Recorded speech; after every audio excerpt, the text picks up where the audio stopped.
Just tell me who it's going to be today.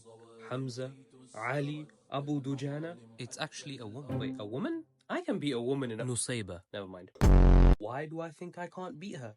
She's been in Uhud, Khandaq, Hunayn, Yamama, and Yarmouk.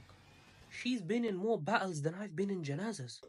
When the new Muslims of Medina decided that they would go and pledge allegiance to the Prophet sallallahu alaihi wasallam at Aqaba, usually the women stayed behind. It was enough for the men to go. Not for Ammara. She went and gave allegiance herself. During Uhud, when the Muslims were flanked and some of them began to flee, instead she ran directly for where the Prophet ﷺ was, despite being unarmed. When she found the Prophet ﷺ on the day of Uhud, it was just her family, her husband and her sons defending the Prophet ﷺ. Imagine being able to say your family were the last line of defense for the Prophet. Do you know how much she loved the Prophet ﷺ? When her own son was struck in the hand, she quickly went, patched him up, didn't ask if he was okay. She said, "Qum, get up and defend the Prophet ﷺ." At one point, the Prophet even said, "Oh, Ummara, who can do what you do?"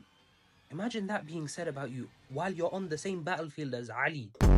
Remember how I said her son was struck in the battle? She wasn't letting that go. When the Prophet ﷺ pointed at someone and said, "Oh, Ammara, here is the one that struck your son," she hunted that guy down in the middle of the battlefield by herself and struck him down.